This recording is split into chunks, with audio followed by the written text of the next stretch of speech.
मेहंदी लगी, मंडप सजा, मेहमानों को खाना भी परोसा गया। गाजे बाजे के बीच बरातियों ने ठुमके भी लगाए, लेकिन 7 फेरू होने से पहले दुल्हन ने दुल्हा को कर दिया रिजेक्ट। शादी के मंडप से पहले ही दुल्हन ने दूल्हे को रिजेक्ट कर दिया। नमस्कार, यह खबर कटिहार का है। दरअसल भागलपुर के सुल्तानगंज के रहने वाले मंजीत चौधरी की शादी कुर्सल्ला की रहने वाली मनीषा से शादी तय हुई थी, लेकिन शादी के मंडप में पहुंचने से पहले ही पियक्कड़ दूल्हे का पोल खुल गया। दरअसल मनीष और मंजीता की शादी होनी थी, सारी तैयारियां पूरी हो चुकी थी। शादी में आमंत्रित मेहमानों को खाना परोसा जा रहा था। शादी का उत्साह चरम पर था।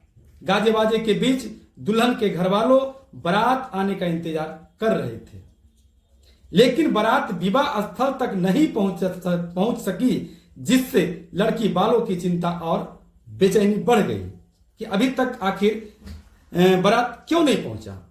उनकी जो बेचैनी बढ़ गई है, स्वाभाविक है बेचैनी, अगर समय से अगर बारात नहीं पहुंचता है तो स्वाभाविक है बेचैनी बढ़ना लड़की वालों के लिए।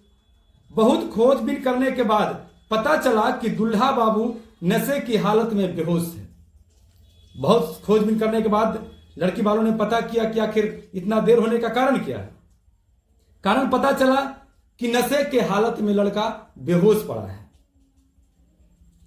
बहुत मशक्कत करने के बाद आखिरकार सुबह होने पर दुल्हा बारात के साथ विवाह स्थल पर पहुंच गया, लेकिन दूल्हे की हालत देखकर हाथों में मेहंदी रचाई मनीषा और उसके परिवार वालों ने सब कुछ तैयार के बावजूद भी इस पियक्कड़ दूल्हे को रिजेक्ट कर दिया, शादी करने से मना कर दिया। उन्होंने कहा, मैं इस पियक्कड़ शराबी से कभी हम शादी अपनी बेटी को नहीं करेंगे। लड़की वालों ने मना किया, लड़की ने भी मना किया कि हम इससे शादी नहीं करेंगे।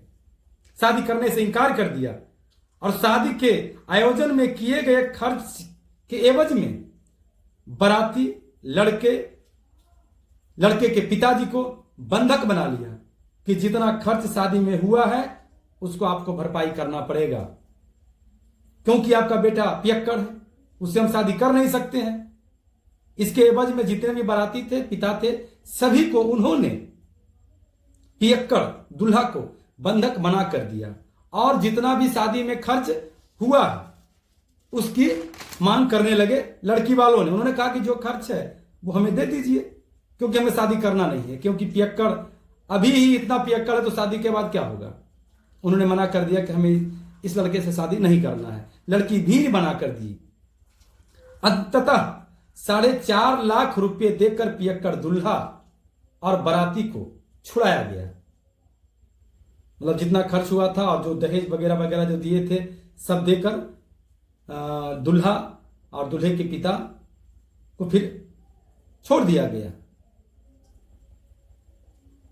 गांव वाले भी मानते हैं किस लड़की का और इसके घर वालों का हिम्मत की दाग देते हैं कि पूरी तैयारी होने के बाद भी इन्होंने शादी करने से इनकार कर दिया, क्योंकि सिर्फ पति पियक्कड़ था, दुल्हा पिलक्कड़ था, इसीलिए उन्होंने मना कर दिया।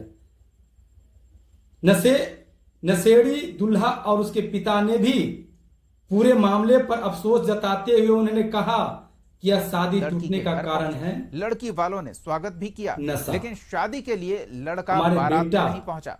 पूरी रात बीत जाने के बाद सुबह लड़का उसी के चलते शादी लड़की वालों के यहाँ पहुंचा और अफसोस भी कर लड़की वाले आग हमारे बबूला हो गए।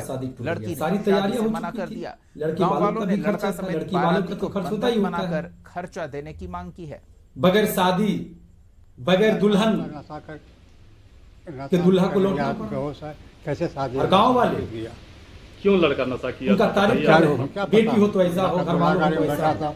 दोस्त लोग के साथ में हम लोग आगे पीछे थे। ऐसा सबक होना चाहिए। क्या पता क्यों क्या कैसे दारू भी कराते हैं। क्या हुआ, गए थे हम लोग नौगछिया, वहाँ पर देखे इस सबक से आने वाले लड़का लेटा हुआ है गाड़ी पर। लोग झूठ बोला कि मतलब